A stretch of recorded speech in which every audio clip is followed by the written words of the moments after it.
Good afternoon. I am Mallence, and I come from the richest country in the world.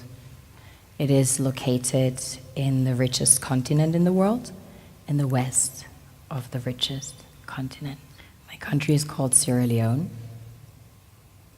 On the surface, we are blessed with infinite beauty and abundance of flora and fauna, producing the most exquisite harvest of coffee, cocoa, fruits, vegetables, and caoutchouc. You name it, we've got it. We also have diverse wildlife and vast marine resources, and waterfalls and rivers that run into the most beautiful beaches. The land is golden, literally, a true paradise,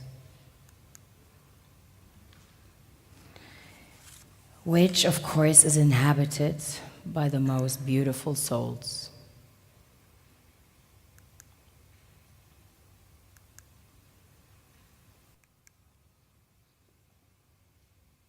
We have a very strong cultural heritage. In fact, Sierra Leone had the first sub-Saharan university.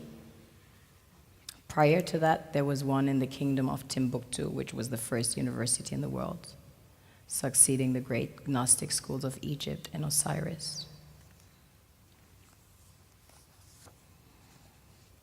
On a deeper level, we are blessed with the real treasures the kings and queens of this world desire.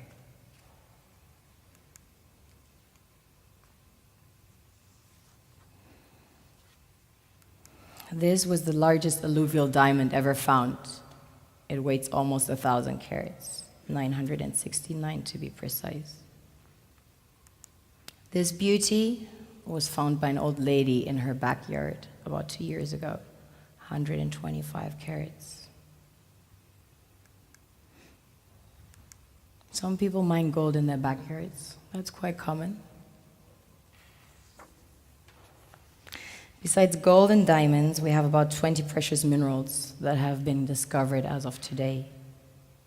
We recently started extracting huge petroleum reserves that have been discovered. We have platinum, ilmenite to make titanium, rutile to coat jets, iron ore, the largest iron ore deposits in Africa, the third largest in the world. Tantalite, also known as coltan, used in your mobile phones and computers.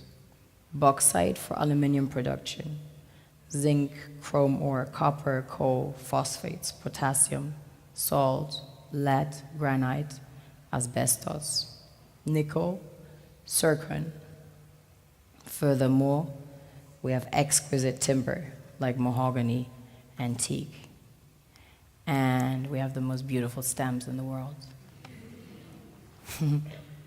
Of course, the West needs Africa's resources most desperately to power airplanes, cell phones, computers, and engines. And the gold and diamonds, of course, a status symbol to determine their powers by their core and to give value to their currencies. One thing that keeps me puzzled, despite having studied finance and economics at the world's best universities, the following question remains unanswered. Why is it that 5,000 units of our currency is worth 1 unit of your currency, where we are the ones with the actual gold reserves? It's quite evident that the aid is in fact not coming from the West to Africa, but from Africa to the Western world. The Western world depends on Africa in every possible way, since alternative resources are scarce out here. So how does the West ensure that the free aid keeps coming? By systematically destabilizing the wealthiest African nations and their systems, and all that backed by huge PR campaigns, leaving the entire world under the impression that Africa is poor and dying and merely surviving on the mercy of the West. Well done, Oxfam, UNICEF, Red Cross, Life Aid, and all the other organizations that continuously run multi-million-dollar advertisement campaigns depicting charity porn to sustain that image of Africa globally.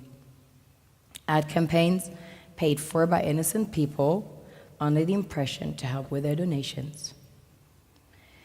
While one hand gives under the flashing lights of cameras, the other takes in the shadows. We all know the dollar is worthless, while the euro is merely charged with German intellect and technology, and maybe some Italian pasta. How can one expect donations from nations that have so little?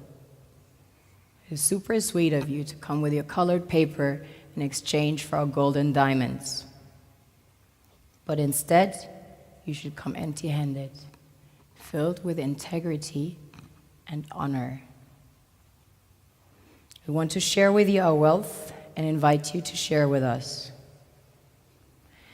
The perception is that a healthy and striving Africa would not disperse its resources as freely and cheaply, which is logical.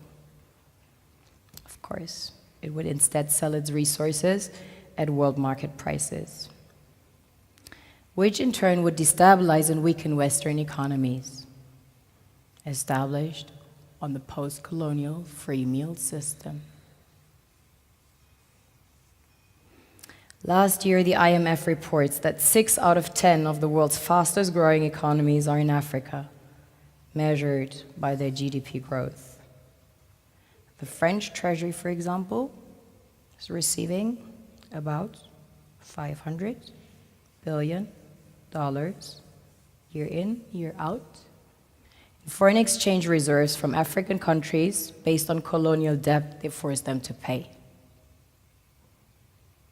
Former French President Jacques Chirac stated in an interview recently that we have to be honest and acknowledge that a big part of the money in our banks comes precisely from the exploitation of the African continent. In 2008, he stated that without Africa, France will slide down in the rank of a third world power. This is what happens in the human world, the world we have created. Have you ever wondered how things work in nature? One would assume that in evolution the fittest survives. However, in nature, any species that is overhunting, overexploiting the resources they depend on as nourishment, natural selection would sooner or later take the predator out.